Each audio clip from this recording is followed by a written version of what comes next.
الحمد لله نحمده ونستعينه ونستغفره ونؤمن به ونتوكل عليه ونعوذ بالله من شرور أنفسنا ومن سيئات أعمالنا من يهده الله له ومن يضلله فلا هادي له نشهد أن لا إله إلا الله وحده لا شريك له ونشهد أن سيدنا وحبيبنا ومولانا محمدا عبده ورسوله أرسله بالحق بشيرا ونذيرا بين يدي الساعة اللهم صل على سيدنا مولانا محمد وآله وأصحابه وبارك وسلم كما تحب ربنا وترضى عدد ما تحب ربنا وترضى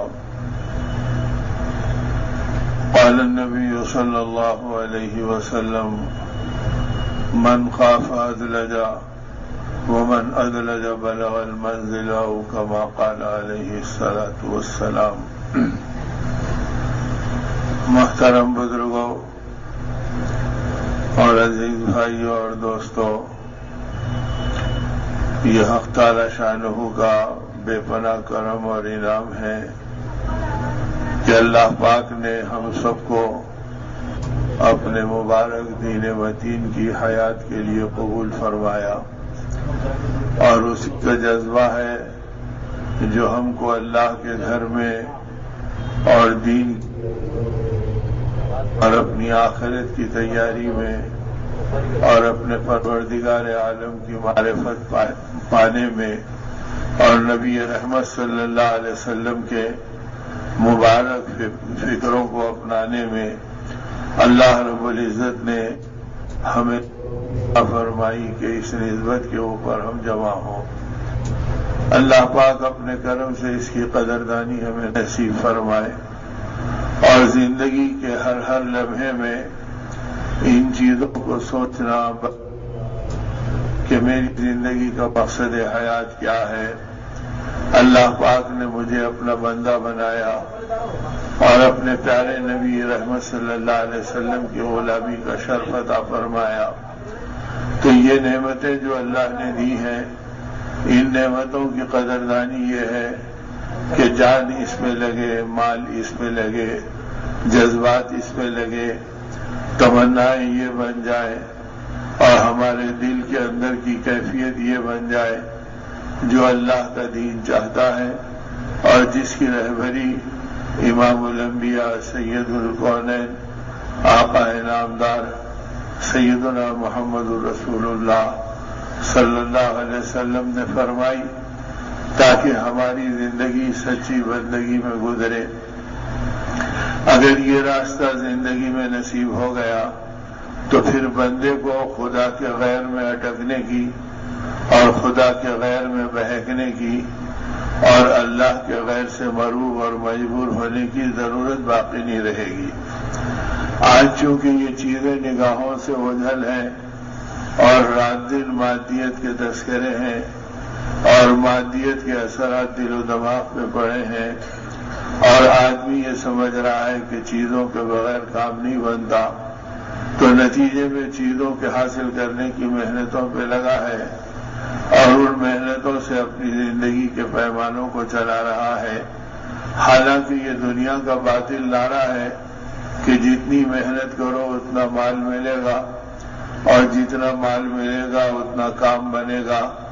یہ نعرہ اصل میں باطل نعرہ ہے۔ اگر کام بنتے تو آج غریب سے لے کے امیر تک اور چھوٹے سے لے کے بڑے تک دنیا میں بے چین و پریشان نہ ہوتے۔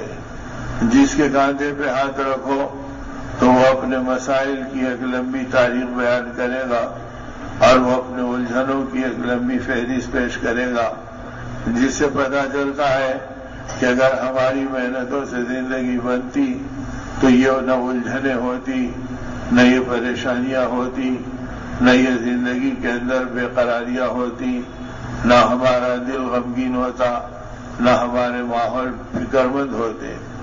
اب صحابہ کرام رضوان اللہ تعالی علیہ اجمعین کا طبقہ وہ مبارک طبقہ ہے جس کو اللہ کے نبی صلی اللہ علیہ وسلم نے قیامت تک کے لیے نمونہ بنایا اور فرمایا اصحابی کا نجوم بِأَيِّهِمْ اقْتَدَيْتُمْ اهْتَدَيْتُمْ کہ میرے صحابہ ستاروں کے مانند ہے جس کے پیچھے تم چلو گے نتیجے میں تم ہدایت یافتہ بنو گے، راہیاب ہوں گے، کامیابی کی منزل سے ہمکنار ہوں گے۔ تو وہ صحابہ کرام رضوان اللہ علیہم اجمعین وہ تھے جن کی محنتوں کا مقصود اللہ کی ذات تھی اور جن کی محنتوں کا مقصود اپنی آخرت تھی۔ جب وہ اپنی آخرت کو سامنے رکھ کر چل رہے تھے تو چھوٹی چھوٹی چیزوں میں وہ اپنے اعمال کو ٹٹولتے تھے اور وہ اپنے ایمان کو قیمتی سے قیمتی بنانے کے راستے پہ چل رہے تھے۔ اب وہ طبقہ جن کا ایمان قیامت تک کے لیے معیار بنایا گیا، ایسے مبارک طبقے کو مخاطب کر کے اللہ پاک نے فرمایا یا ایھا الذین آمنوا آمنوا، اے ایمان والو ایمان لاؤ۔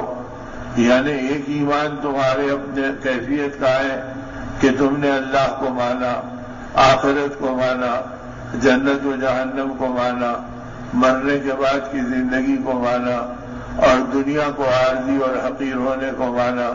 لیکن یہ کیفیت تمہارے دل کی بن جائے اور تمہارے دل میں یہ بات اتر جائے کہ تم اللہ کو پہچان کر چلو کہ اللہ رب العزت وہ ہے جو بلا شرکت غیر تنہا تنہا مالک اور مختار ہیں اور ان کے قبضے و قدرت میں ساری چیزیں ہیں۔ عزت و ذلت ان کے خزانوں سے چلتی ہے، کامیابی اور ناکامی ان کے فیصلوں سے آتی ہے، بلندی اور پستی ان کے ارادوں سے ہوتی ہے۔ لہذا اس اللہ کے ساتھ اپنی زندگی کو جوڑ لو اور اپنی زندگی کا تعلق ان کے ساتھ مضبوط کر لو۔ اگر وہ اللہ تم سے راضی ہو جائے تو پھر جس حال میں بھی تم ہو اس حال میں اللہ تمہاری زندگی کو بلند و بالا بنائیں گے اور دنیا اور آخرت کی کامیابیوں کی خوشخبریاں سنائیں گے۔ لہذا صحابہ کرام رضوان اللہ تعالی علیہ اجمعین کا طبقہ دنیا کو کبھی اپنی زندگی کا معیار نہیں بنایا اور دنیا کی چیزوں کو اپنی زندگی کا مطلوب نہیں بنایا، بلکہ ان کی وحشت ان کے دلوں میں پڑی تھی کہ اگر یہ دنیا ہمارے قریب آ گئی تو ہماری آخرت کا کیا ہوگا، اور اگر دنیا کی راحتیں ہم کو مل گئی تو کہیں ہم آخرت کی راحتوں سے محروم تو نہیں کر دیے جائیں گے۔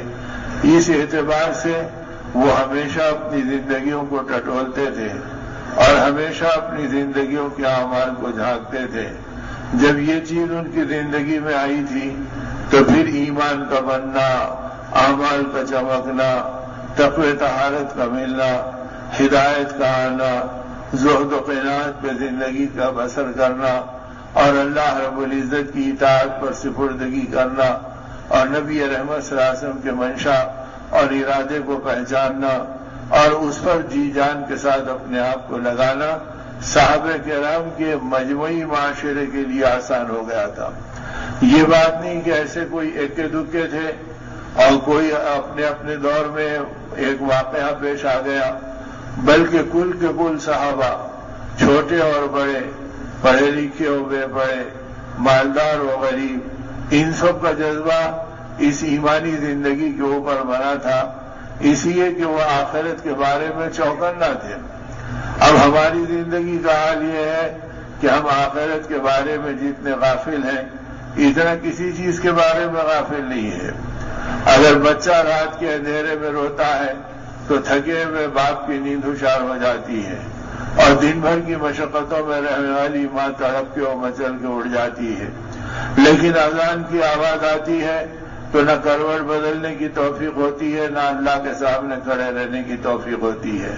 تو پتہ چلا کہ جتنا چیزوں سے اور مخلوق سے ہماری زندگیوں کا جوڑ ہے اتنا اللہ کے ساتھ اور آخرت کے ساتھ ہماری زندگیوں کا رابطہ کمزور ہے۔ اسی اصل چیز یہ ہے کہ دین کی اس محنت میں اور دعوت اللہ کے اس ماحول میں ہماری زندگی پہلے غفلتوں سے نکل جائے اور ہم اپنی آخرت کے بارے میں چوکنا ہو جائیں ہر لمحہ اور ہر آن ہم اپنی زندگی کے اندر اللہ کی منشا کو پہچان کر اپنی زندگی کے گزارنے والے بنے۔ سیدنا علی رضی اللہ تعالیٰ عنہ اس بات کو فرماتے ہیں کہ میرے آقا نبی رحمت صلی اللہ علیہ وسلم نے مجھ کو اس بات سے چوکنا کیا کہ علی، اگر کبھی تمہاری سواری بے قابو ہو جائے اور کبھی تمہاری سواری کے پیر پھسل جائے تو تم اپنے اعمال کو ٹٹولنا کہ میرا کون سا عمل بے قابو ہو گیا جس کے نتیجے میں میری سواری بدک گئی اور بے قابو ہو گئی۔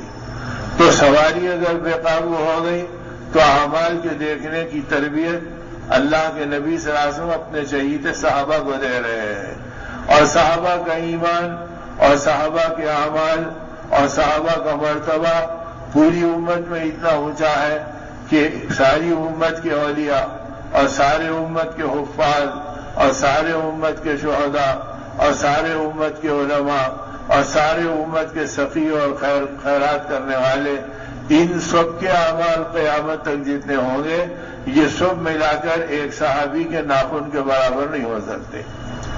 اب صحابہ کا مرتبہ اتنا اونچا، اور ان صحابہ کو اللہ کے نبی صلی اللہ علیہ وسلم یہ تربیت فرما رہے ہیں کہ اگر سواری بے قابو ہو تو اپنے اعمال کو دیکھو۔ اب اولاد بے قابو ہو گئی تو اعمال دیکھنے کا موقع نہیں مل رہا، کاروبار بے قابو ہو گئے تو اعمال دیکھنے کا موقع نہیں مل رہا، بلکہ زندگی اور ہلاکت میں جا رہی ہے۔ ارے بھئی اولاد بے قابو ہو گئی، اس کی کیا خواہش ہے معلوم کرو، اس کو پورا کرو۔ یہ نہیں دیکھ رہے کہ یہ خدا کا کتنا باغی ہو گیا، اسے اطاعت گزار بناؤ۔ کاروبار بے قابو ہو گئے، ارے بھئی کاروبار بے قابو ہو گئے تو اب سود کے قرضے لو اور رہن کے قرضے لو۔ اب آدمی اس راستے پہ جا رہا ہے جہاں اور ہلاکت کے گڑھے گر رہے ہیں۔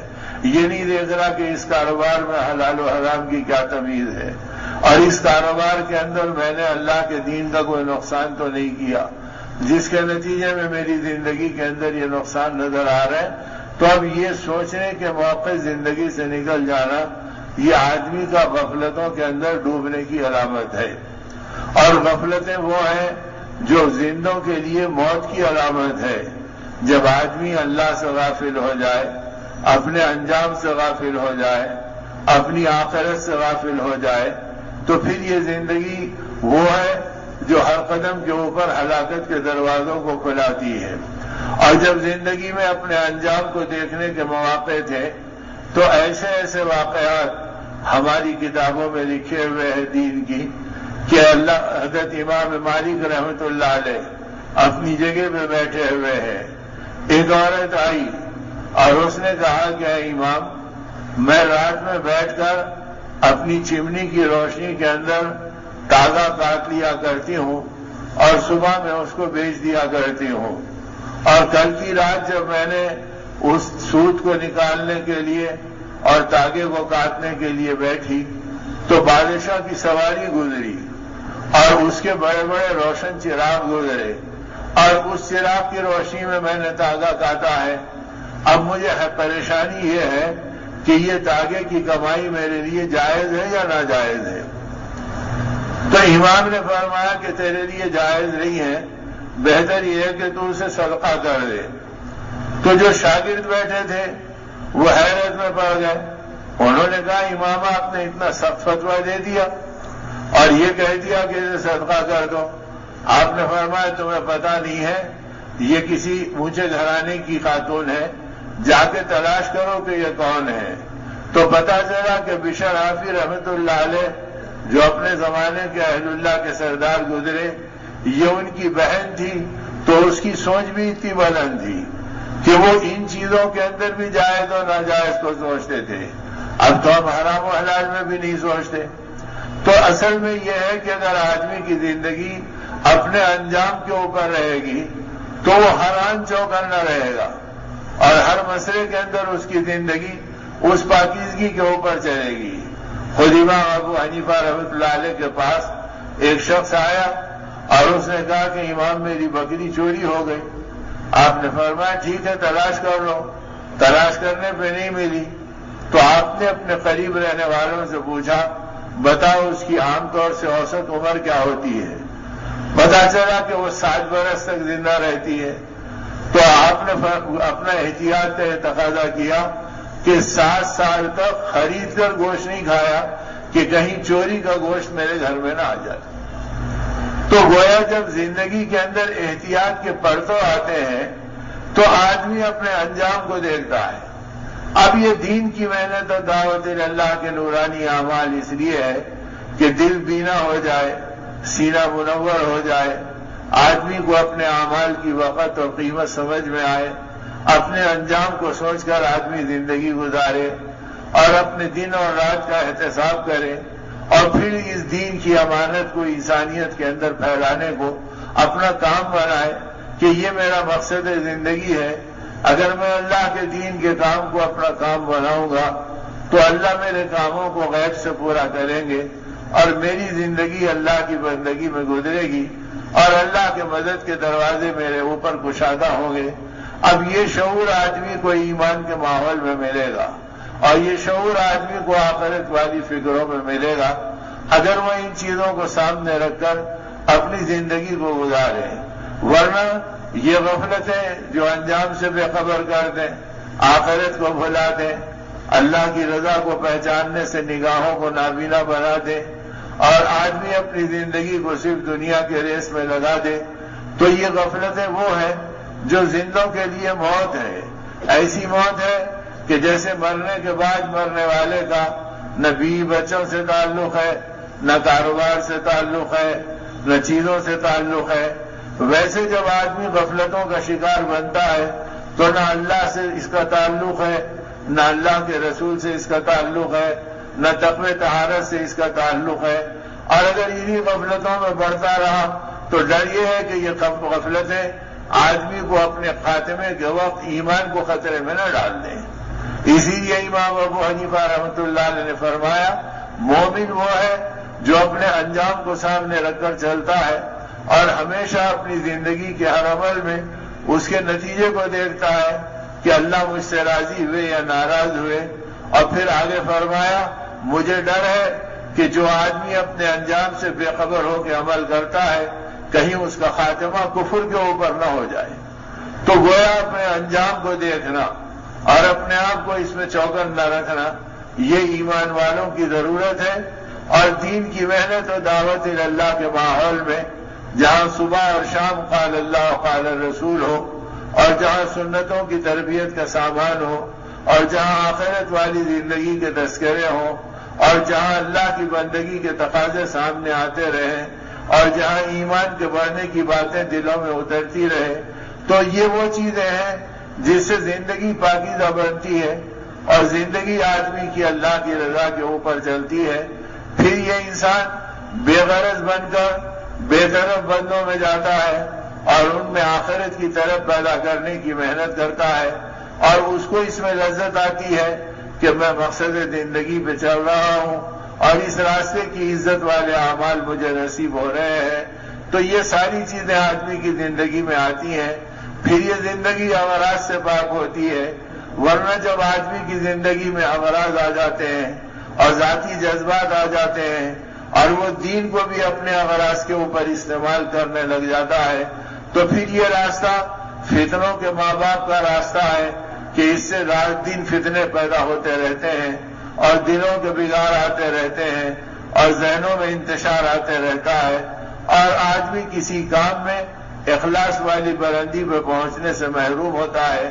اس لیے ضرورت اس بات کی ہے کہ اس دعوت والے ماحول میں اور دین والی فکروں میں ہماری زندگی لگاتار چلتی رہے۔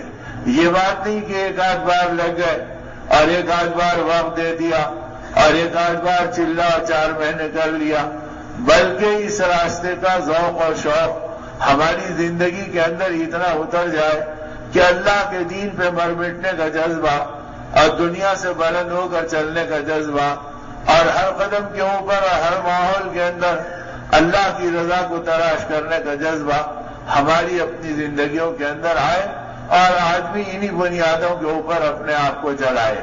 چنانچہ نبی رحمت صلی اللہ علیہ وسلم کے صحابہ نے اس کا اتنا اہتمام کیا کہ امیر المومنین حضرت عمر رضی اللہ تعالیٰ عنہ اپنے زمانے میں چونکہ دین پھیل چکا تھا اور اسلام دنیا کے کونے کونے میں پہنچ چکا تھا، ان کے نظم اور ان کے چلانے کے لیے علاقوں میں گورنروں کی ضرورت پڑ رہی تھی، اور وہاں پر حاکم بنا کر آپ صحابہ کرام کو بھیج رہے تھے، تو ان کو بھیجتے ہوئے ان باتوں کو کہتے تھے کہ دیکھو میں تمہیں گورنر بنا کر بھیج رہا ہوں، لیکن یاد رکھنا گورنر بننے سے پہلے جو کپڑے تم پہنتے تھے، گورنری کے بعد تمہارا لباس نہیں بدلے گا، کہیں مال غنیمت کو دیکھ کر اور کہیں بیت المال کی دولتوں کو دیکھ کر اور کہیں اور کسی سہولتوں کو دیکھ کر کہ تم سے کوئی پوچھنے والا نہیں ہے، تم بے حساب اپنی جان پر لگانے کے خطرے سے بچنا، بلکہ اس کا پیمانہ یہ بنانا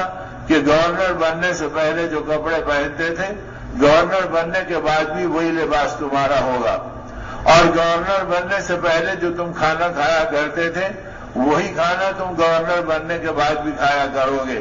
اور کبھی کبھی ان گورنروں کو اپنے دستر پہ بٹھاتے تھے اور اپنے پاس کے سیدھے سادے جو کی روٹی اور زیتون کا تیل دے کر یا نمک کا کنکر سالن کی جگہ رکھ کر اس بات کو دیکھتے تھے کہ یہ اسے خوشی اور رغبت سے کھا رہے ہیں یا ایک دو لقمے لے کر اکراماً ٹھہر رہے ہیں۔ اگر ان کی طبیعت میں فرق محسوس ہوتا تو اپنے کوڑے سے ان کی پیٹھ پر پٹائی کیا کرتے تھے اور یہ کہتے تھے کہ مزاج تمہارا بدلا کیسے۔ ان گورنروں کے شرائط میں ایک شرط یہ بھی تھی کہ تمہارے گھر پہ چوکھٹ نہیں ہوگی، سیکورٹی کا ہونا تو آگے کی چیز ہے اور پہرے داروں کا ہونا تو آگے کی چیز ہے، اوروں کے گھر کے دروازے ہوں گے اور تمہارے گھر کو چوکھٹ بھی نہیں ہوگی تاکہ 24 گھنٹے رعایا اپنی فریاد لے کر تمہارے گھر پر آ سکے اور اسے کوئی رکاوٹ پیش نہ آئے۔ تو اس طرح ایک ایک کی تربیت کا سامان کیا کہ اپنی زندگی کے اندر اس طرح چلو کہ تمہاری زندگی انسانیت کے لیے نمونہ بنے۔ اور وہ صحابہ کرام بھی اس تقوی و طہارت کے حامل تھے اور اس طرح اپنی زندگیوں کو گزارتے تھے کہ حضرت سلمان فارسی رضی اللہ تعالیٰ عنہ کو ملک شام کا گورنر بنایا، اس کے بعد آپ نے خود ملک شام کا دورہ کیا اور وہاں جا کے پوچھا بتاؤ کہ تم کو اپنے گورنر سے کوئی شکایت تو نہیں ہے؟ تو کہنے والوں نے کہا امیر المومنین ہم کو ہمارے گورنر سے 3 شکایتیں ہیں۔ ایک شکایت یہ ہے کہ وہ فجر کی نماز پڑھاتے ہیں اور تیزی سے پھر اپنے گھر کی طرف چلے جاتے ہیں، فریادی انتظار کرتے ہیں، تھوڑی دیر کے بعد وہ واپس لوٹتے ہیں۔ اور دوسری شکایت یہ ہے کہ جمعہ کے دن اکثر ایسا ہوتا ہے کہ ہم مسجد میں بیٹھے انتظار کرتے ہیں اور ہمارے گورنر کے آنے میں تاخیر ہو جاتی ہے۔ اور تیسری بات یہ ہے کہ ان کو ایک بیماری لاحق ہے، مہینے 15 دن میں ایک بار ان پہ مرگی کا دورہ پڑتا ہے، جسم ان کا اکڑ جاتا ہے، چیخوں اور پکار ان کی زبان سے نکلتی ہے اور آہیں بھر کے بے ہوش ہو جاتے ہیں۔ ہم کہتے ہیں کہ کوئی علاج کرا لو، لیکن یہ علاج کرانے پہ تیار نہیں ہوتے، تو اس سے ہمارے کام میں حرج ہوتا ہے۔ یہ 3 شکایتیں ہم کو ہمارے گورنر سے ہیں۔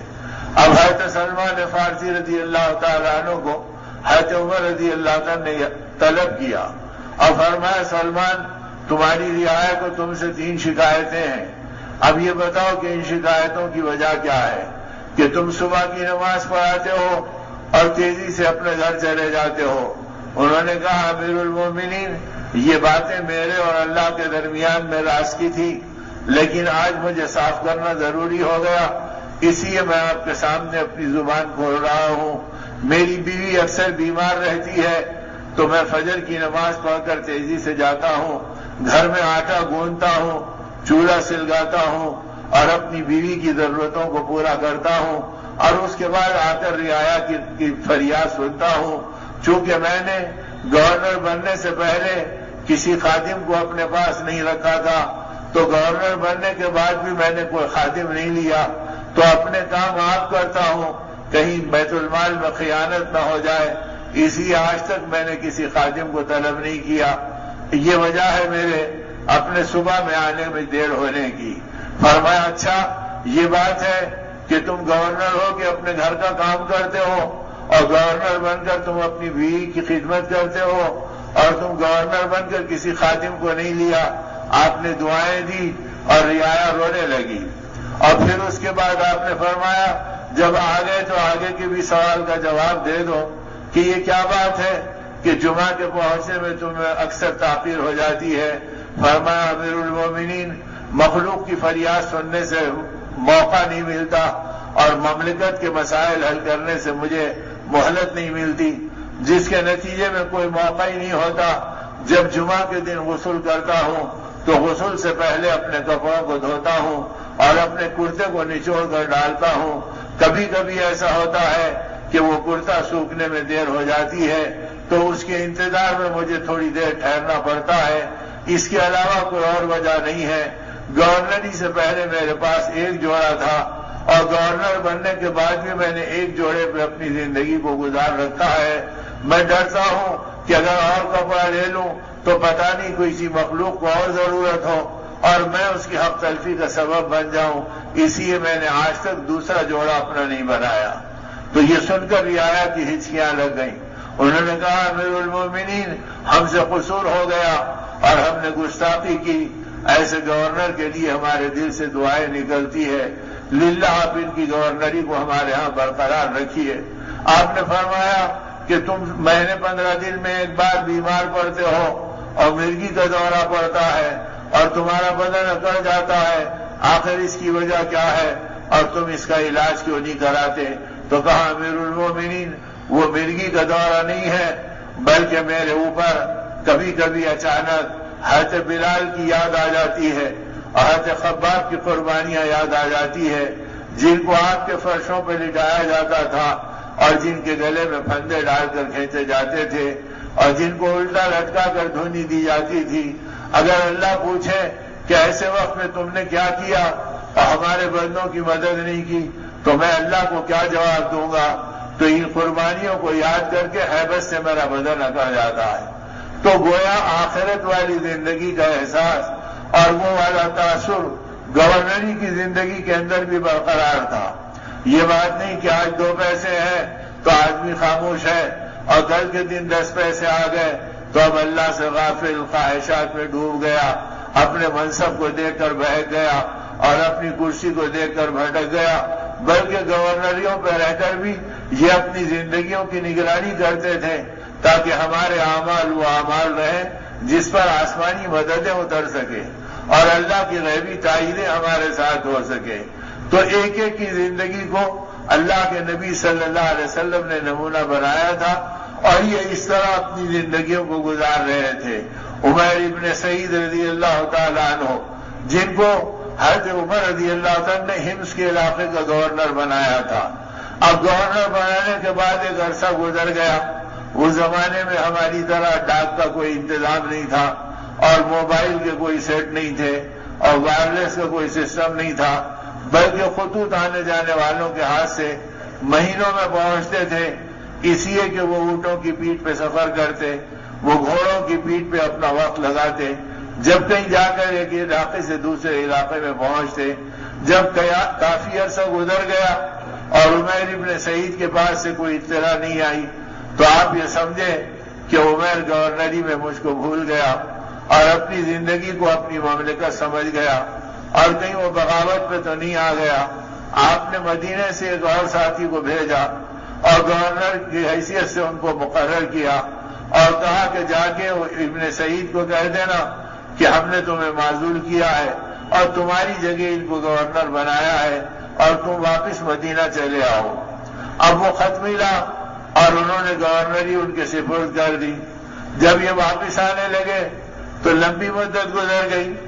آپ کا اندازہ یہ تھا کہ ہفتے 10 دن میں آ جائے گا، 15 دن میں میرا گورنر پہنچ جائے گا. مہینہ گزر گیا، 1.5 مہینہ گزر گیا. آپ کو مختلف خیالات آنے لگے کہ کہاں ہے آخر جو ابھی تک کے نہیں آیا؟ کیا اس نے میرے پرچے کا انکار کر دیا اور میرے حکم سے اپنی نگاہوں کو موڑ لیا؟ اب آپ یہ سوچ میں پڑے ہیں. اتنے میں پتا چلا کہ عمیر ابن سعید آئے ہیں اور دربار فاروقی کے اندر پہنچنے کی اجازت مانگ رہے ہیں. آپ نے فرمایا بلاؤ بلاؤ، اور بلاتے ہی آپ نے فرمایا اے ابن سعید کیا ہو گیا کہ تو اتنی لمبی مدت گزر گئی؟ میں تو اس سے کم مدت میں تمہارے بارے میں متوقع تھا کہ تم پہنچ جاتے. لیکن تمہارے آنے میں اتنی دیر ہو گئی۔ انہوں نے کہا امیر المومنین گورنری سے پہلے میرے پاس کوئی سواری نہیں تھی، اور گورنر بننے کے بعد میں نے کوئی سواری لی نہیں، اور بیت المال سے اس سے فائدہ اٹھایا نہیں۔ جب آپ کو پرچہ ملا تو میں وہاں سے پیدل چلا ہوں، اور پیدل آنے میں اتنی لمبی مدت گزر گئی ہے۔ تو آپ حیرت میں پڑ گئے کہ وقت کا گورنر اور اتنے سیدھے سادے انداز میں آیا ہے۔ آپ نے فرمایا پھر رعایا نے تم کو یوں ہی چھوڑ دیا؟ فرمایا رعایا رو رہی تھی اور میں ان کو دعائیں دے رہا تھا۔ کہا انہوں نے ہدایے اور تحائف نہیں دیے؟ فرمایا بہت دیے، لیکن میں آنے سے پہلے اسے بیت المال میں داخل کر دیا، اپنے ساتھ کوئی چیز نہیں رکھا۔ تو فرمایا پھر یہ جھولا جو گلے میں لٹک رہا ہے یہ کیا ہے؟ تو فرمایا امیر المومنین یہ میری دنیا اور آخرت ہے۔ تو فرمایا عجیب بات کر رہے ہو کہ اس جھولے میں تمہاری دنیا بھی ہے اور اس جھولے میں تمہاری آخرت بھی ہے، ہم بھی تو دیکھیں کہ تمہاری دنیا اور آخرت کیسے ہے۔ جھولے کو کھلوایا تو اس میں لکڑی کا ایک بڑا پیالہ نکلا۔ آپ نے فرمایا یہ کیا بات ہے کہ لکڑی کا ایک پیالہ ہے، اس کے علاوہ جھولے میں کچھ نہیں ہے، اور تم کہہ رہے ہیں کہ یہ میری دنیا اور آخرت ہے۔ فرمایا امیر المومنین جب ضرورت پڑتی ہے تو اسی میں آٹا گوندھ کر روٹی ڈالتا ہوں، اور جب ضرورت پڑتی ہے تو اسی میں پانی لے کے وضو کرتا ہوں، تو یہی میری دنیا ہے، یہی میری آخرت ہے۔ اب حضرت عمر رضی اللہ عنہ کے آنسو ٹپک گئے کہ یہ فرمایا اے اللہ تو نے میری فراست کی لاج رکھ لی، اور میرے ساتھی اللہ کے نبی صلی اللہ علیہ وسلم نے جیسے چھوڑا آج تک اپنی زندگی کو گزار رہے ہیں، اور دنیا پہ نہ رائے ٹپکائی، نہ نگاہ ڈالی، نہ ان سے مروب ہوئے، نہ ان سے قریب ہوئے، اور یہ اپنی زندگی کو گورنری کے منصب پہ رہ کر اس سادگی کے ساتھ گزارا۔ پھر آپ نے فرمایا جاؤ اپنے گھر پہ آرام کرو۔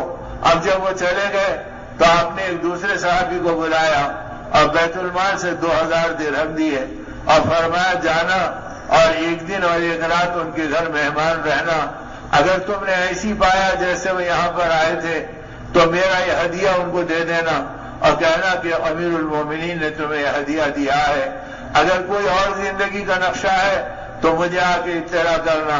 اب وہ صحابی کہتے ہیں میں جب چلا ان کے گھر کی طرف تو کیا دیکھتا ہوں کہ وہ گھر کے باہر دھوپ میں بیٹھے ہیں اور اپنا کرتا اتارے دھوپ میں پھیلائے ہیں۔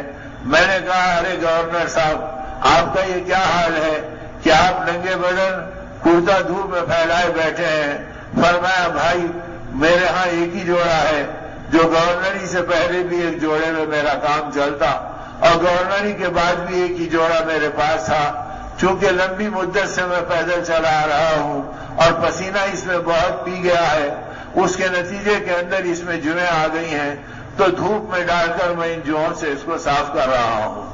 اور پھر اس کے بعد انہوں نے کہا میں تو بڑی مدت کے بعد آئے، میں مہمان کی حیثیت سے تمہارے پاس آیا۔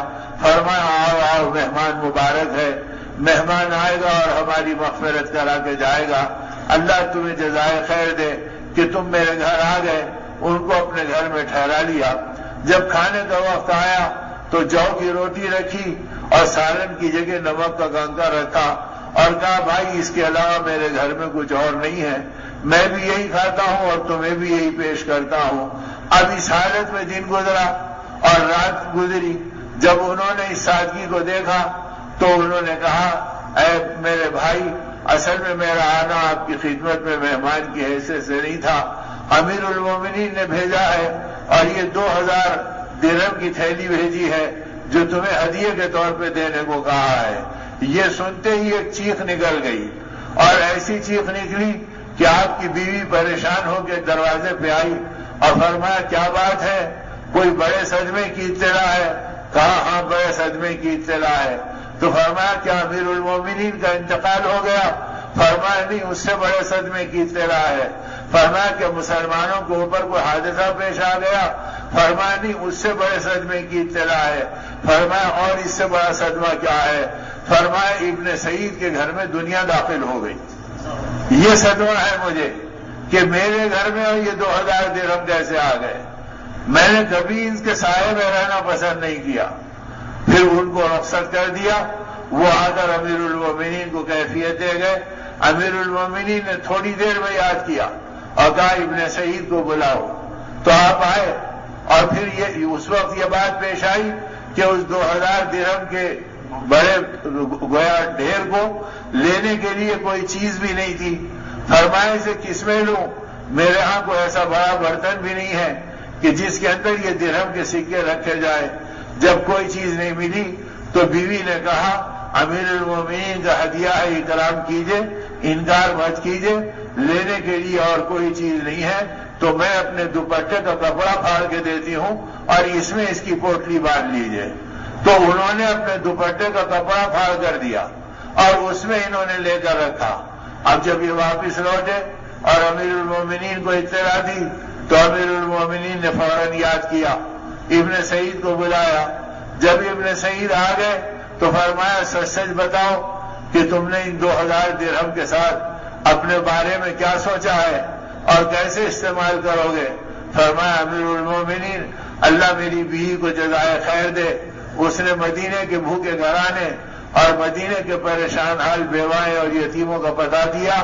میں آپ کے پاس آنے سے پہلے ان سب کو تقسیم کر کے آیا، اب اللہ گواہ ہے کہ ایک حبے سیاہ میرے گھر میں باقی نہیں ہے، میں نے سب کچھ دے دیا۔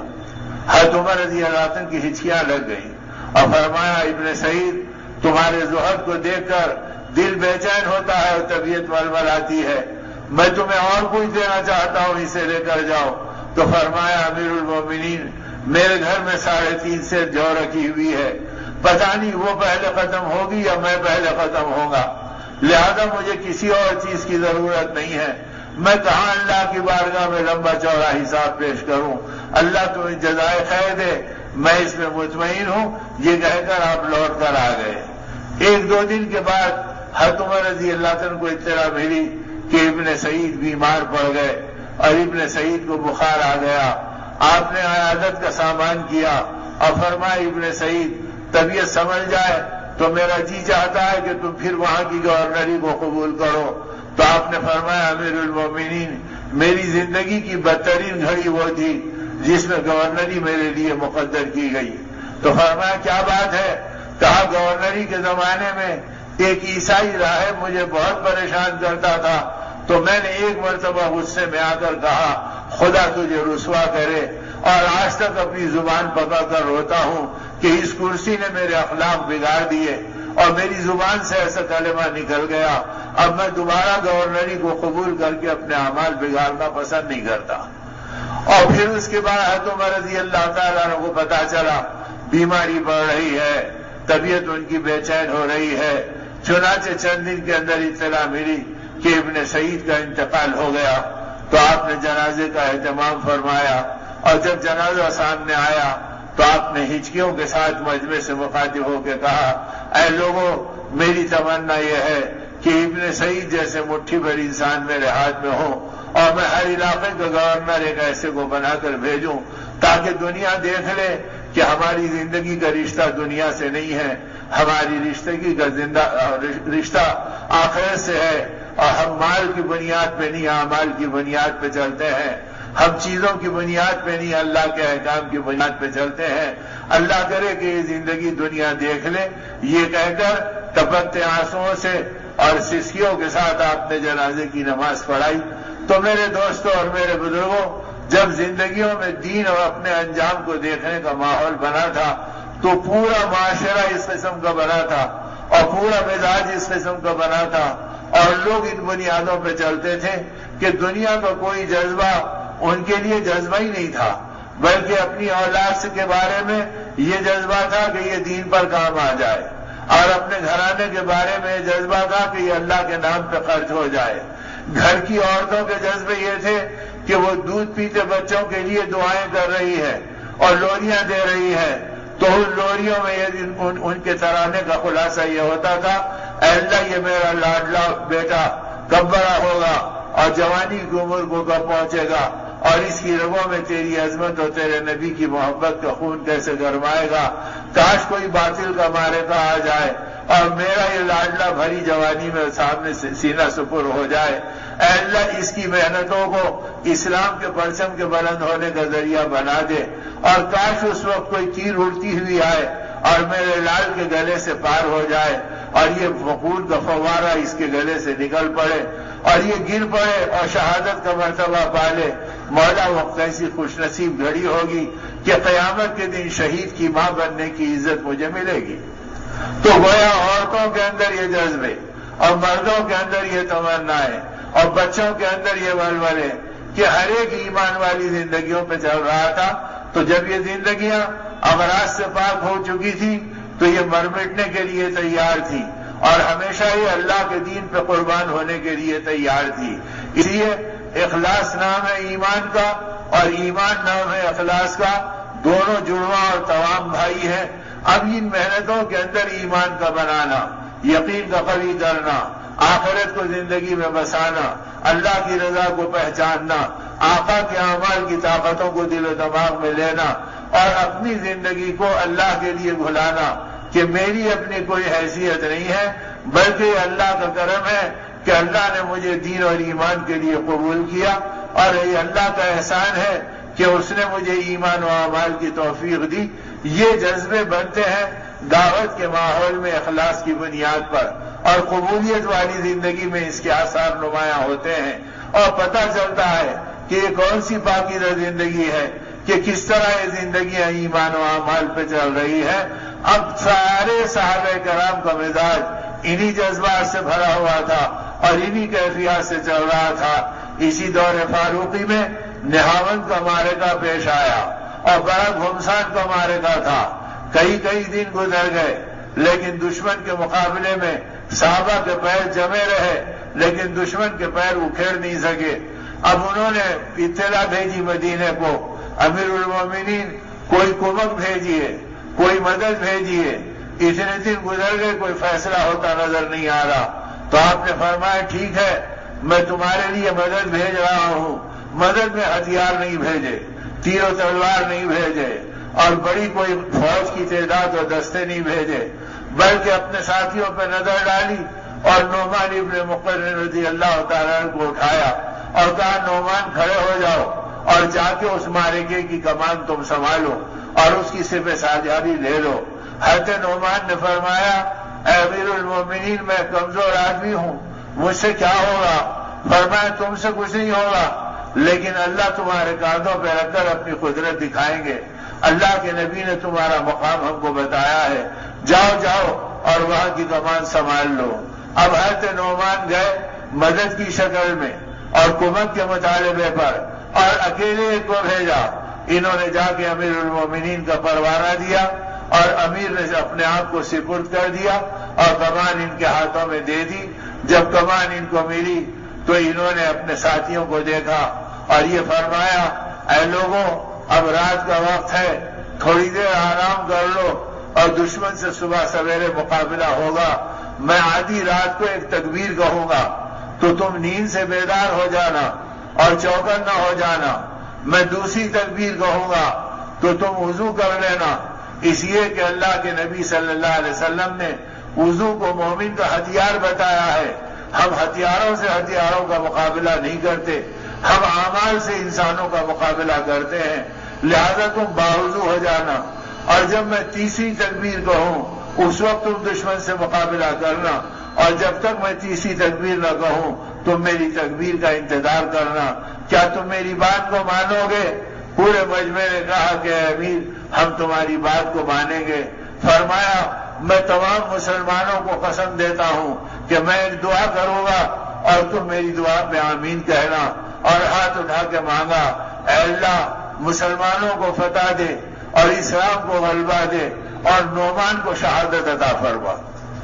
اب بے اختیار ان کی زبانوں سے آمین نکل گیا، اوروں کے لیے غلبہ مانگا اور اسلام کے لیے فتح مانگی اور اپنے لیے شہادت مانگ لی۔ یعنی ایسی زندگیاں تھی کہ شہادت کے شوق میں جیتے تھے اور دنیا کی کسی رنگینی کو دیکھنے کے لیے بھی ان کے دل مائل نہیں تھے، یہاں تک کہ اپنے ہاتھوں پہ ملنے والی کامیابی کا نظارہ دیکھ لیں، نہیں یہ تو اللہ دیکھ رہا ہے، میں تو اللہ کی بارگاہ میں پہنچ رہا ہوں، اس کا صلہ اللہ مجھے وہاں عطا فرمائیں گے۔ چنانچہ صحابہ کہتے ہیں آدھی رات کو ہمارے امیر نے تکبیر کہی، ہم ایک دم نیند سے بیدار ہو گئے، ایک دوسرے کو ہوشیار کر لیا اور اپنے کاموں سے چوکنا ہو گئے. تھوڑے وقفے کے بعد اور ایک تکبیر کہی, ہم سب باوضو بیٹھ گئے.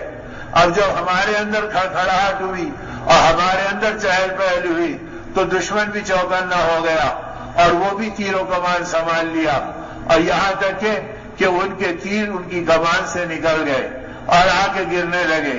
تو مغیرہ ابن شعبہ رضی اللہ تعالیٰ عنہ ایک صحابی ہیں, وہ آئے دوڑے ہوئے اور کہا اے امیر تیسری تکبیر جلدی کہہ دیجئے. فرمایا کیا بات ہے؟ کہا دشمن کے تیر آنے لگے. فرمایا جاؤ اپنی جگہ کھڑے رہو. پھر تھوڑی دیر میں وہ تیر آگے بڑھے تو ایک دو صحابہ زخمی ہونے لگے. پھر مغیرہ ابن شعبہ دوبارہ آئے اور کہا اے امیر اب تو جلدی کیجئے اور تکبیر کہہ دیجئے, ہمارے ساتھی زخمی ہو رہے ہیں. حضرت مغیرہ کو حضرت نعمان نے جواب میں کہا اے مغیرہ تم نو مسلم بعد کے زمانے میں اسلام میں داخل ہوئے. ہم اللہ کے نبی صلی اللہ علیہ وسلم کے ساتھ چلتے تھے اور ہم یہ دیکھتے تھے کہ اللہ کے نبی صلی اللہ علیہ وسلم ہم کو اس وقت تک اجازت نہیں دیتے دشمن کے مقابلے کی جب تک آسمان سے مدد کو اترتا ہوا نہیں دیکھ لیتے. میں آسمان سے مدد کا انتظار کر رہا ہوں, جب اللہ کی مدد اترے گی جب تکبیر کہوں گا. اگر آسمان کی مدد نظر نہیں آئی تو چاہے تم سب شہید ہو جاؤ, میں تکبیر کہنے کا نہیں. جاؤ اپنی جگہ پہ ٹھہرے رہو. حضرت مغیرہ گھبرا گئے. تھوڑی دیر میں آسمان کا رنگ بدلنے لگا, ہواؤں میں ٹھنڈک کے جھونکے آنے لگے. حضرت نعمان ابن مقرن رضی اللہ تعالیٰ عنہ آسمان کی طرف دیکھے اور فرمایا اے لوگوں خوش ہو جاؤ, اللہ کی مدد اتر رہی ہے اور کامیابی کا پروانہ لا رہی ہے. یہ کہہ کر آپ نے تیسری تکبیر کہی. تھوڑی دیر میں دشمن کے قدم اکھڑ گئے اور ان کے قلعے کا بند دروازہ کھل گیا اور صحابہ کرام کو غلبہ ہو گیا اور اسلام کو فتح مندی کا پھریرا لہلانے کا موقع مل گیا. اب یہ ساری خوشیاں صحابہ دیکھ رہے تھے. ایک کونے سے دشمن کا تیر آیا اور حضرت نعمان سواری پہ بیٹھے ہوئے تھے اور ان کے گلے میں لگا اور پار ہو گیا اور خون کا فوارہ نکلا. یہ اپنی سواری سے لڑکھڑاتے ہوئے گرے اور اسی خون میں لطف ہو گئے. اب صحابہ کرام قریب آئے تو دیکھا کہ ہمارا امیر غشی کے عالم میں ہے اور بے ہوشی کی کیفیت میں ہے. کہا امیر ہوش میں آؤ, امیر ہوش میں آؤ.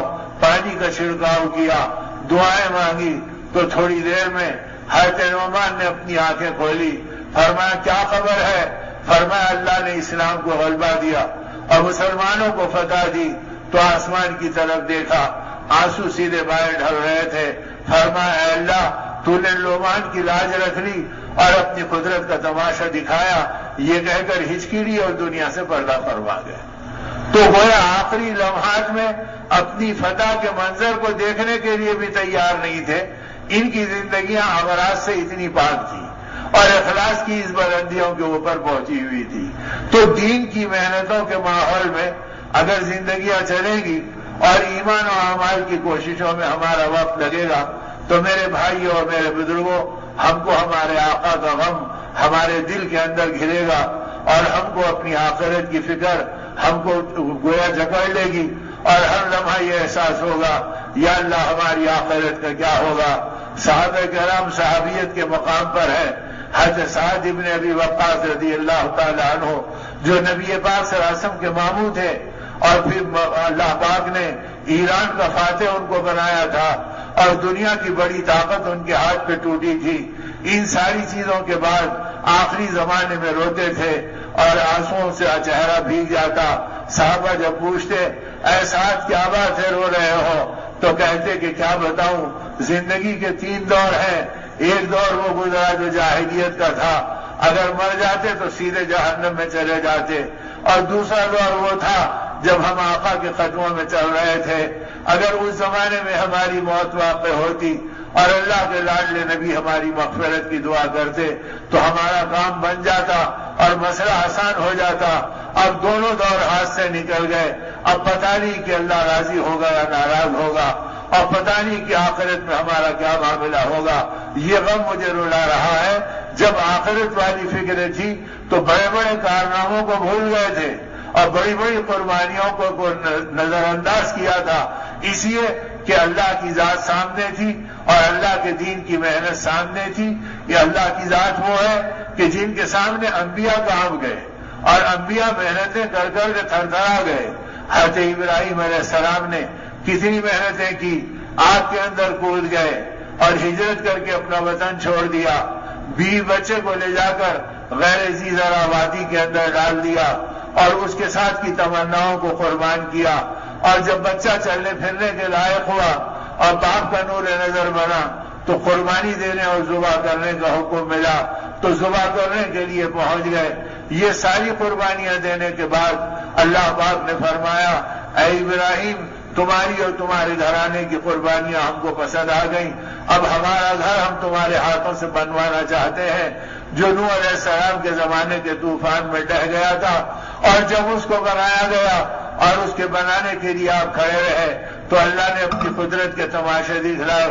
کبھی یہ ہوا کہ وہ پتھر بلند ہوتا اور آپ اونچائی تک چلے جاتے، اور جب وہ پتھر نیچے آتا تو آپ زمین پہ اتر جاتے۔ آج بھی مقام ابراہیم کی برکت اور مقام ابراہیم کے نشانات جانے والے زائرین عمار و حجاج اپنی آنکھوں سے دیکھتے ہیں۔ یہ ساری برکتیں دیکھی لیکن پھر بھی مطمئن نہیں ہوئے، اور جب اللہ کا گھر بنا تو ہاتھ اٹھا کے فرمایا، ربنا تقبل منا انک انت السمیع العلیم، اے اللہ تو ہماری محنتوں کو قبول کر لے اور تو ہی سننے والا اور جاننے والا ہے۔ تو اصل ہے اللہ کی بارگاہ میں قبولیت کا ملنا۔ اس قبولیت کے سامنے انبیاء نے اپنی محنت کی نفی کی اور صحابہ نے اپنی محنتوں کی نفی کی اور بڑے بڑے اہل اللہ نے اپنے مجاہدوں کی نفی کی۔ اس لیے میرے دوستو، جو وقت لگ گیا اور جو کچھ کرنے کی اللہ نے توفیق دے دی یہ تو ان کا کرم ہے، لیکن قبولیت کے دروازے کو موت تک کھٹکھٹانا ہے اور موت تک اللہ کے راہ کی دیوانگی کو اپنانا ہے اور دین کی محنتوں کو اپنے گلے لگانا ہے اور نبی کی فکروں کے ساتھ اپنے سینے کی کیفیت کو بدلنا ہے اور آقا کے غم کو اپنے دل کا دھڑکن بنانا ہے۔ اس کے لیے ہمت و نیت کر کے طے کرو، اے اللہ مرتے دم تک یہ ماحول نصیب فرما اور اس ماحول میں جان و مال کا لگانا آسان فرما اور ہماری زندگیوں کو اپنی راہ کی قربانی کے لیے قبول فرما۔ اس کے ارادے، اس کے جذبے، اس کی تازگی کے لیے بار بار 4 مہینے کی آواز اور بار بار نوجوانوں سے اپنی چھٹیوں اور تعطیلات کی آواز اور بار بار اپنے تقاضوں کو توڑنا اور اللہ کے دین پہ لبیک کہنا، اس کے مطالبے ہمارے سامنے آتے ہیں۔ اللہ مجھے اور آپ کو اس کی توفیق دے، اس کے لیے ہمت اور نیت کر کے طے کرو، انشاءاللہ مرتے دم تک دین کی محنتیں کریں گے انشاءاللہ، اور ان محنتوں کے مزاج کو بنانے کے لیے 4 مہینے اور کم زیادہ کا وقت اللہ کے راستے میں لگائیں گے انشاءاللہ۔ بتاؤ بھی کون کون تیار ہے؟ بھائی درود شریف پڑھ لو۔ الحمدللہ رب العالمین والصلاة والسلام علی رسولہ الکریم۔ اللہم یا ربنا ویا سیدنا ویا سندنا ویا مولانا ویا غایت رغبتنا ظلمنا انفسنا وإن لم تغفر لنا وترحمنا لنکونن من الخاسرین۔ اللہم یا اول الاولین ویا آخر الاخرین ویا ذا القوة المتین ویا راحم المساکین ویا ارحم الراحمین۔ اللہم یا حنان یا منان یا ذا الجلال والاکرام۔ اللہم انا نسألک الہدى والتقى والعفاف والغنى۔ اللہم ان قلوبنا ونواصینا وجوارحنا بیدک لم تملکنا منها شیئا فإذا فعلت ذلك بنا فكن أنت ولينا واهدنا إلى سواء السبيل واهدنا إلى سواء السبيل۔ اللهم إنا نسألك العفو والعافية والمعافاة الدائمة في الدنيا والآخرة۔ توفنا مسلما والحقنا بالصالحین۔ اے اللہ ہمارے گناہوں کو معاف فرما، مولا ہمارے قصوروں کو درگزر فرما۔ اے اللہ تیرے دین کی محنتیں تو تیرے نبی کے چہیتے صحابہ نے کی ہے۔ اے اللہ ہم تو رات دن غفلتوں میں ڈوبے رہے، اور دنیا کی محبتوں میں جکڑے رہے۔ اے اللہ ہم گناہگار و خطا کار تیری بارگاہ میں اپنی غفلتوں پہ معافی مانگتے ہیں اور اپنے دلوں کی پاکی کا تجھ سے سوال کرتے ہیں۔ اے اللہ اپنے کرم سے ہماری زندگی کو پاک باز بنا دے۔ اے اللہ رات اور دن کے تمام گناہوں کو معاف فرما، چھوٹے اور بڑے تمام قصوروں کو درگزر فرما، جانے اور انجانے اے اللہ تمام نافرمانیوں کو اپنی دریائے رحمت سے معاف فرما۔ اے اللہ آپ نے کرم فرمایا کہ ایمان کی دولت عطا فرمائی بے مانگے۔ اے اللہ اسلام کے گودوں میں آپ نے پرورش فرمائی، اس دنیا میں آتے ہی ہمارے کانوں میں اذان دلوائی، اقامت گنجوائی۔ اے اللہ اگر آپ کتے و بلی بناتے تو ہم کیا کر لیتے، اور اے اللہ اگر گمراہ گھروں میں آپ پیدا کر دیتے تو ہم اسی میں بھٹک کے مر جاتے اور جہنم کو ہمیشہ کے لیے اپنے لیے مقدر کر لیتے۔ اے مالک بے مانگے جب آپ نے سب کچھ فرمایا اور اے اللہ اپنی بارگاہ میں بھی بلا لیا اور بھری جوانیوں میں دین کی محنت دی اور سخت بڑھاپے میں اپنے دین کی محبت عطا فرمائی اور ہر حال میں ہمیں تیری بارگاہ میں جمع ہونے کی توفیق دی۔ اے اللہ اپنی دریائے کرم سے اب ہماری بھیک کو قبول فرما لے۔ اے اللہ ہم تجھ سے توبہ کی بھیک مانگتے ہیں، اے اللہ تقوی کی بھیک مانگتے ہیں، اے اللہ پاکی کی بھیک مانگتے ہیں، اے اللہ ہدایت کی بھیک مانگتے ہیں۔ اے اللہ ہم بھکاریوں پہ رحم فرما، اے اللہ ہم سائلوں پہ کرم فرما۔ اے اللہ ہم بھکاری ہیں اور آپ آقا ہیں، ہم سوالی ہیں اور آپ داتا ہیں۔ اے اللہ آپ نے ایسے ایسوں کو ہدایت دے دی، اے اللہ نسلوں سے بت پرستی میں رہنے والوں کو ہدایت دے کر ان کو حق کے راستے پہ جمع دیا۔ اے اللہ آپ نے نبی کے مقابل پہ آنے والوں کو نبی کا حمایتی بنا لیا اور ان کے لیے رضی اللہ عنہ و رضوا عنہ کا اپنے پاک کلام میں اعلان فرما دیا۔ اے مالک ہمارے حالوں پہ رحم فرما۔ اے اللہ فتنے کا دور دورہ ہے، غفلتوں کا سیلاب ہے، اے اللہ بے حیائی کے سمندر ہیں، نگاہ اٹھے تو ایمان چھیننے کے خطرے موجود ہیں۔ اے اللہ ان حالات میں ہمارے ایمان کو سنبھال لے، ہمارے اعمال کو بنا دے، ہم سے راضی ہو جا اور اے اللہ آپ کو راضی کرنے والی توفیق ہمیں عطا فرما دے۔ اے مولا اگر آپ راضی ہو گئے تو ہر چیز سے ہم بے نیاز ہیں، اور اے اللہ اگر آپ ناراض ہو گئے تو پوری دنیا مل کے بھی ہم ہلاکت و بربادی میں ہیں۔ اے مالک اپنے کرم سے آپ نے دین کی محنت دی، ایمان کے ماحول دیا اور اپنی بارگاہ میں بلا لیا۔ اے اللہ آپ کی عزت کی قسم ہم آئے نہیں لائے گئے، تیرا کرم لایا، تیرا انعام لایا۔ اے اللہ تیری عفو اور عافیت لائی۔ اے اللہ آپ نے ستاری کا معاملہ فرمایا، اگر آپ کہتے کہ وہ نمک حرام ہو رات دن میری غفلتوں میں پڑے رہے، چلو دور ہو جاؤ میرے دربار سے، تو کیا ہمت ہوتی کہ ہم قدم رکھتے۔ اے مالک جب آپ نے بلا لیا اور اپنی بارگاہ میں بھکاری بنا کر بٹھا دیا، اے مالک ایک بڑا مجمع تیری بارگاہ میں سواری بن کر بیٹھا ہوا ہے۔ اے اللہ تیری بارگاہ کے اندر بھیک مانگنے کے لیے ہاتھ پھیلائے ہیں۔ اے مالک ان بھیک مانگنے والوں میں تیرے وہ بندے ہیں جن کے سینوں میں تیرے اور تیرے نبی کے علوم ہیں، اے اللہ جن کے سینوں میں تیرا قرآن ہے اور پاک کلام ہے۔ اے اللہ وہ بوڑھے ہیں جن کے بڑھاپے پہ آپ ہی نے فرمایا، اپنے نبی کو تسلی دی، اے میرے نبی جن کے بال ایمان پہ سفید ہو جاتے ہیں وہ میری بارگاہ میں ہاتھ اٹھاتے ہیں تو ان کو خالی ہاتھ لوٹاتے ہوئے مجھے شرم آ جاتی ہے۔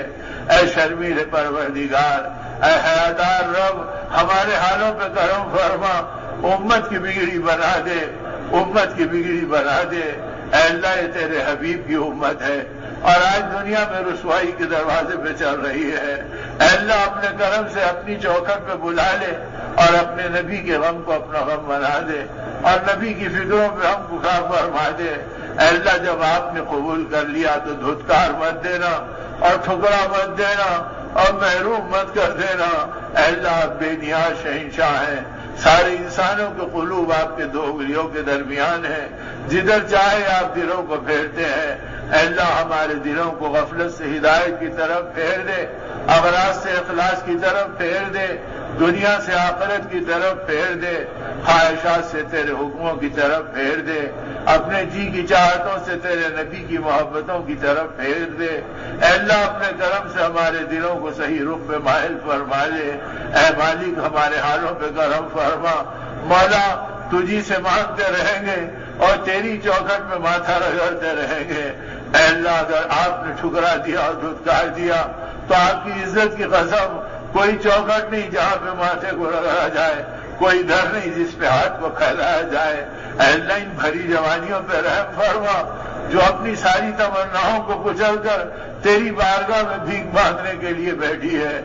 اے اللہ ان بوڑھوں کے بڑھاپے پہ رحم فرما جو اپنے بے شمار آزار کے باوجود آپ کی محبت میں بیٹھے ہیں، آپ کے حبیب کی محبت میں بیٹھے ہیں، آپ کے دین کی فکروں میں بیٹھے ہیں۔ اے مالک ہماری جھولی بھر دے، اے مالک ہماری جھولی بھر دے، اے مالک ہماری جھولی بھر دے۔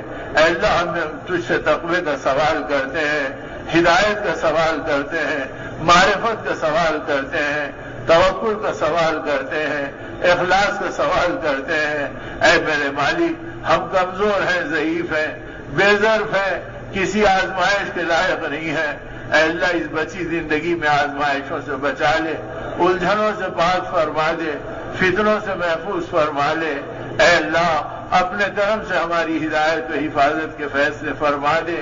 اے اللہ اس بچی زندگی کو ذلت سے، قلت سے، علت سے پاک فرما دے۔ اے اللہ اس زندگی کو محتاج بننے سے بچا لے۔ اے اللہ اس زندگی کے لیے طیب اور حلال روزی غیبی خزانوں سے عطا فرما دے۔ اے دلوں کے جوڑنے والے اللہ ہم سب کو آپس میں ایک اور نیک بنا دے۔ اے اللہ عداوتوں کو ختم فرما دے، کینے کو ختم فرما دے، بغض کو ختم فرما دے۔ وہ تمام رذائل جو تیرے غضب کا دروازہ کھولتے ہیں ہم تیری پناہ مانگتے ہیں۔ اے اللہ اس سے ہماری زندگیوں کو پاک فرما۔ اے اللہ ہر ایک کو حق کا راستہ عطا فرما اور ہر ایک کی بیماریوں کو شفا سے مبدل فرما اور ہر ایک کی پریشانیوں کو چین عطا فرما اور ہر بے سکون کو سکون نصیب فرما اور ہر بے اولاد کو اولاد نصیب فرما۔ اے اللہ ہر ایک کی بن بیاہی بیٹیوں کو پاکیزہ اور شریف رشتے عطا فرما۔